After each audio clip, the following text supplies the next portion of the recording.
When Captain Sully said brace for impact, I actually never did think I was going to die. So my thought was more along the lines that I had too much to live for. My son had just been accepted to Duke University. My daughter, even though she was having health issues, she was able to get back to playing soccer, which was her love, and she made the US national team at 14. And my husband and I had just celebrated our 25th wedding anniversary. So I was really focused when all the turmoil was happening on what was important in front of me, why I really wanted to live, not so much that I was going to die, which I subsequently found out from other passengers they weren't thinking that. And so then while all that was happening, all of a sudden the flight attendants, they said, head down, stay down, head down, stay down. So I got in the tuck position. And then the next thing I remember, the plane was jolting, thrashing, makes an impact, and eventually we come to a stop.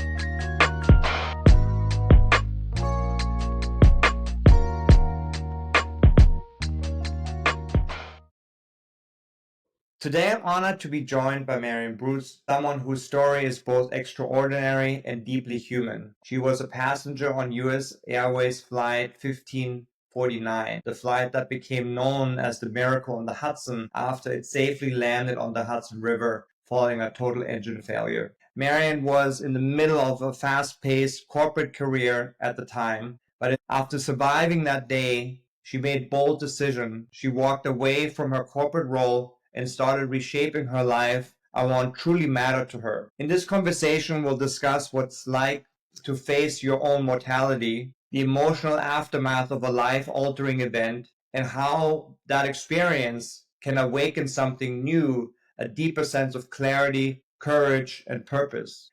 I became president of Evergreen Investments in 1999. That was like a dream coming true for me. But then, following a corporate restructuring in June of 2007, I left Evergreen. And I took a couple of months off because I had been working around the clock, like most corporate executives do.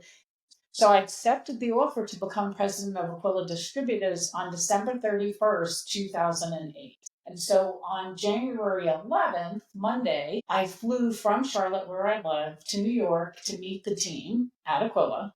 And then coming home on Thursday, January 15th, I was on the US Air Flight 1549. I accepted a job I didn't think I was going to have, and it was just kind of coincidence that I'm in New York for my first trip to meet my new team, and then I come home and I crash in the Hudson. Yeah, how crazy life can be, right? Yes, definitely. 3 minutes into the flight, you heard some banging on the engines. Mm-hmm. And people always ask me, what was it like to be in a plane crash? Yeah. But if I'm being perfectly frank, I've had rougher landings. Mm-hmm. There were 150 passengers on the plane, and there were 5 crew members on board. And I tell everybody that every person that was on that plane has a different experience and a unique experience. And that's based on where they sat on the plane and what were their experiences before that incident. The further back you were on the plane and the closer you were to the window, the crash felt more intense because the tail took the brunt of the impact and you could see the engines ablaze. I sat in 5D. I was not in first class and I was not in the bulkhead row. I was one seat behind that. So where I sat, it didn't really feel so much like a crash, more like a glide resembling a ride at Disney World. No oxygen masks deployed, no mass hysteria. There was just the smell of something burning and an eerie, almost reverent silence.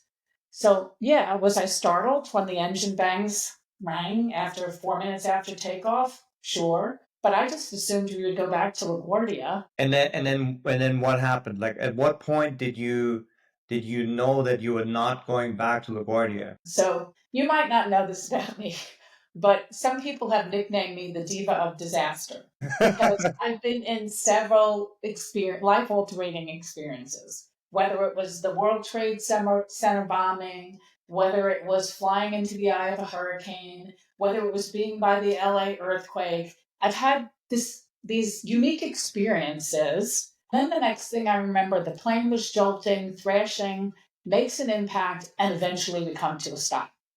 So after that, I kind of, patted myself, make sure I was all in one piece, and I'm waiting for additional instructions. And then the flight attendants say, grab your seat cushions and life jackets, leave everything else behind. So now I started thinking, what were those instructions that the flight attendants always give us when we're on a plane? And they go something like, yada, yada, yada, in the unlikely event of a water landing, Yes. please take your seat cushions. And that's actually when I realized we were in water. So I grabbed my purse and I deplaned. And even after the plane began sinking, I still never really thought I was going to die.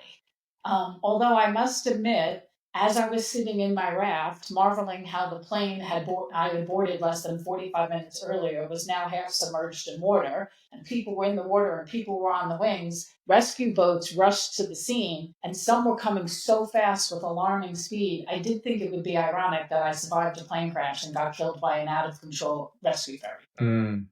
So you were in a raft. So they had those rafts that the sliding. I probably should have listened. I should probably listen better when they're making the instructions. Yes. Yes. The first class rafts did deploy.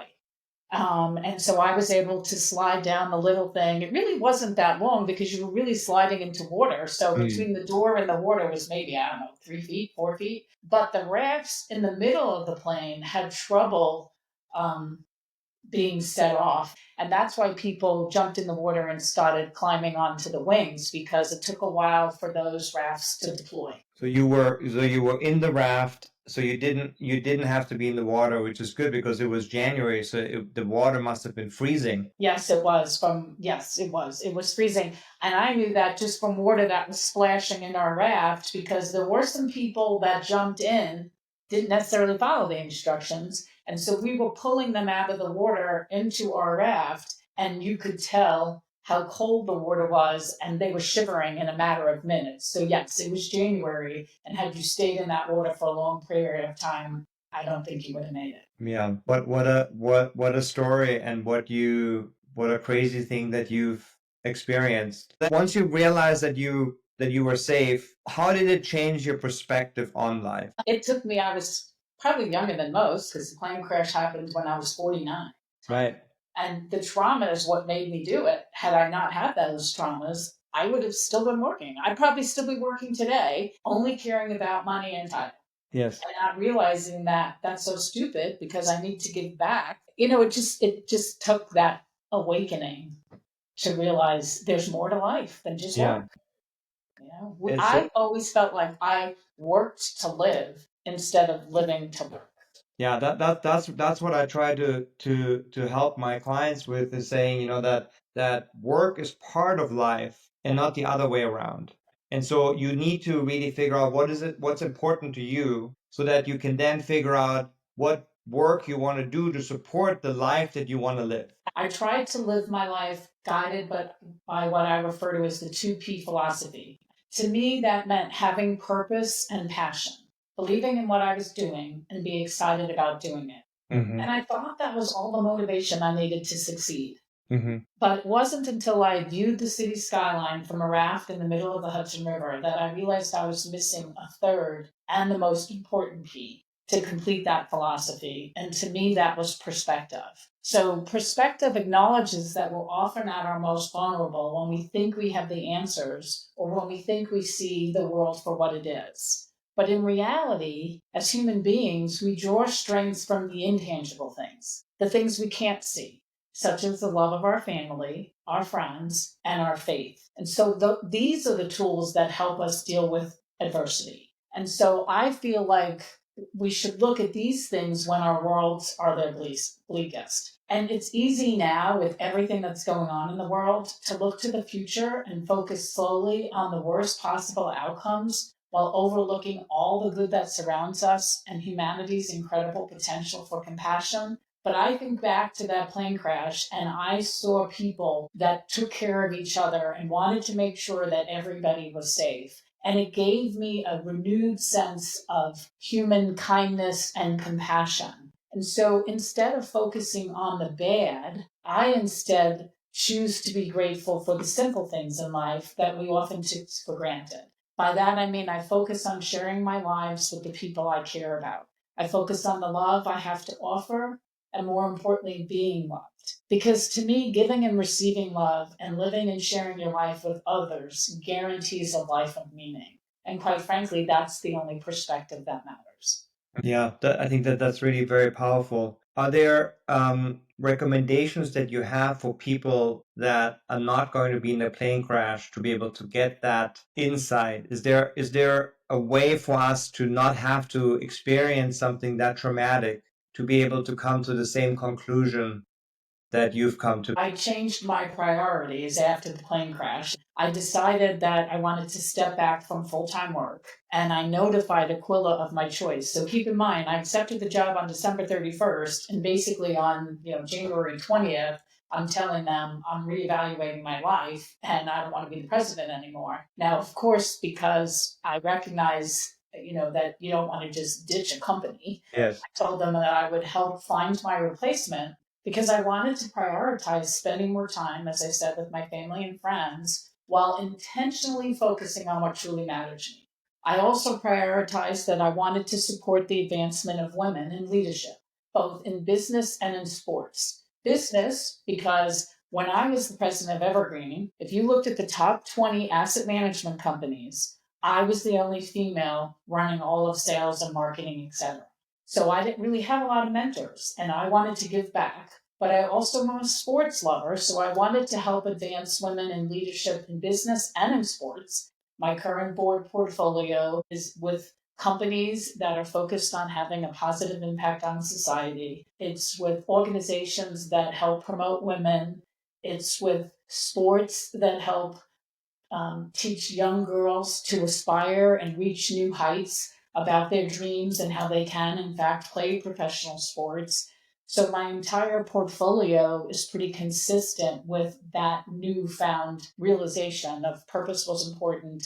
And my purpose was board portfolios that make an impact, women in business and sports, and trying to make society better. Yeah, I think that that's really very useful.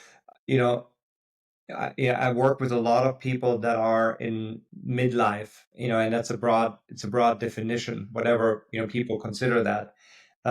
And what I tell them is that there is still so much more that they have to give to the world rather than for them to think about what can I get from the world. And I think that that's exactly what you did. This experience redefined who you were for yourself, and you said to yourself, I need to do something to give back and to grow the things that are important to me. I will preface this by saying I was in a position to do that because I had the luxury to be able to do that.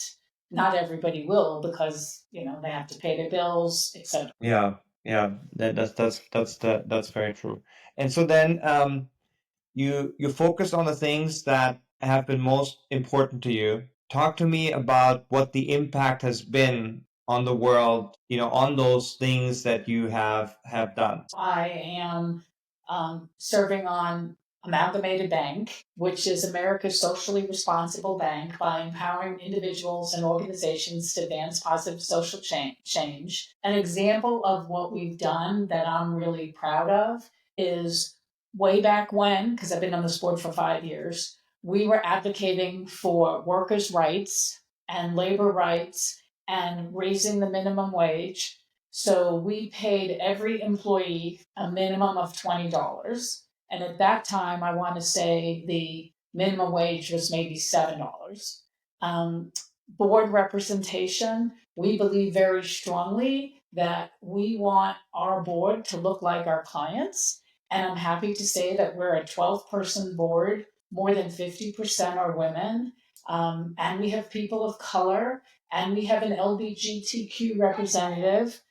So I'm proud of that. So that's just an example of one of the boards that I serve on where I really do feel we've made a difference. But what's your view on the business impact of doing those things for the organizations that you've been on the board of? We believe that, you need to not just be focused on profits, but you need to be focused on principles and on values. We have proven over the last 5 years, we've been able to grow our balance sheet, we've been able to grow our revenues exponentially. Our revenues through the roof. We went from having, say, 600 million in deposits to well over billions. We're currently $1 billion market cap. I think when we started, the bank was maybe a $300 million market cap. So we've proven that you can make money and you can do well and do good at the same time. So it seems like you, because you added that important P, the perspective part, that your definition of success is now different than it was before. Can you talk to me about that? What the definition of success now is for you? When I was working full time, I used to define success based on two measurements. Mhm. What's my title? So, president and CEO meant you were successful. And how much money did I make? It was only after the crash that I realized that was a very one dimensional way of defining success. And so now I look at it, am I growing personally and professionally? Am I spending time with people that I love? Am I learning something new? Am I doing something in the community to make it better? So I now have a much more multifaceted approach to defining success, which is a lot healthier. What practices and mindsets or habits have you helped to stay, have you helped you stay aligned with what matters most? I've had some mind shifts and some habits that have helped me maintain long-term fulfillment, which is they're grounded on purpose, intentionality, and balance. So let's just say there were 5 shifts that I made that got me to where I am today. So the first was embrace purpose over perfection. I have come to realize that striving for perfection can be a trap. It leads to burnout, it leads to dissatisfaction, but redirecting my focus towards living a more purposeful life has been transformative because it's about knowing what truly matters. And I feel that purpose fuels passion, which is far more enduring than perfection could ever be. The second thing that I did is I prioritized relationships. So I decided to consciously prioritize my time with the people I wanted to spend time with, my family, my friends, and I wanted to nurture genuine supportive relationships. So instead of when somebody called, if I had some work deadline and putting them off and saying, I'll get back to you later, I now would say, no, I'm going to take the time. I'm going to talk to them. I'm going to be in the moment and I'm going to make sure that I'm nurturing this relationship. So to me, that was all about transitioning from doing what was my to-do list to being. And that transition is what brought me immense fulfillment. The third thing that I would say I did was shift to intentional focus. There's always going to be distractions. There's always going to be opportunities. I learned that I had to stay focused and I learned the importance and the value of staying focused. So I set clear intentional goals and that they were focused on what mattered to me. And as a result, I became comfortable with saying no. And I realized that no could be a complete sentence. I don't have to justify to someone if they call me to do something or they call me to donate or they call me this, why I don't want to do it. I can just say no. And the fourth thing I would say that I did was I let go of the need for control. I will admit I was a control freak. I tried to, everything always had to be under control, whether it was work, whether it was home, like every aspect of my life I tried to control. Afterwards, I was like, nope, I really need to embrace the journey. I need to remain open to new opportunities. I need to face challenges with resilience and grace. And I had to get comfortable with having unscheduled time. In fact, that was probably the hardest adjustment I had to make when I quote unquote retired, was not having a calendar that was completely full and being able to be okay with that. And then lastly, my mindset shifted towards recognizing that every day is a school day. I wanted to approach life with a continuing learning mindset, always seeking new ways to grow, both personally and professionally. And so by embracing these mindset shifts and maintaining these habits, I feel like I've created a life that's fulfilling, meaningful, and aligned with my values. What would you say to someone who feels stuck in a life that they no longer fits them? but is too scared to let go of that life, that life that both you and I used to have. I developed what I refer to as a simple litmus test to clarify that decision for them. So I encourage them to ask themselves 3 questions. Mm-hmm. Number 1, has there been a leadership change at your firm that doesn't support you? Number 2, has the company's strategy shifted in a direction that you disagree with or no longer aligns with your skills, your needs, or your values? And number 3, is work no longer enjoyable or fulfilling? When Monday morning comes around, are you excited to go to work or do you dread it? And if you answer yes to 2 or all 3 of these questions, it's time for you to revise your resume, start networking, and look for something else. Because life is too short. We spend way too much time at work. And if you are not enjoying what you're doing, find something else. Is there one thing, one takeaway or truth that this experience gave you that you would want to share that you haven't already shared, that everyone can walk away with? Yes, I've really learned how fragile life is and that we can't take it for granted. So for me, it was essential not to let fear interfere with living my life to the fullest. So I was not going to let those traumas that I had gone through define me. People magazine quoted me as saying a couple of days after the crash, it's as if I went to my own funeral and I didn't have to die. And so since then, I have prioritized expressing how I feel to my loved ones, to my colleagues, how much they mean to me, probably every day, because I realize that when I'm gone, it's too late. Because life isn't about living longer. To me, it's about living more fully and making the most of the time we have. So as I've gotten older, I increasingly understand that life isn't measured by the number of years we live, but by the moments we treasure. It's our impact as others that really define us. And so I tell people that I would gladly relive the Morth experience, of course, knowing the outcome that we survived, but I would relive that experience because it brought clarity and it helped me focus on what matters. It transformed me into being a better wife, into being a better mother, into being a better sister, into being a better friend, into being a better colleague, into being a better leader and a board member. It really made me focus on what matters, and that's sharing your life with others and helping others fulfill their destiny and helping others achieve their dreams. Well, this was such a lovely conversation. Thank you so much for your time and your wisdom and insight in all of this. I think that we all can learn from your experience and your insights. And I'm truly honored to have had you on the podcast. Enjoy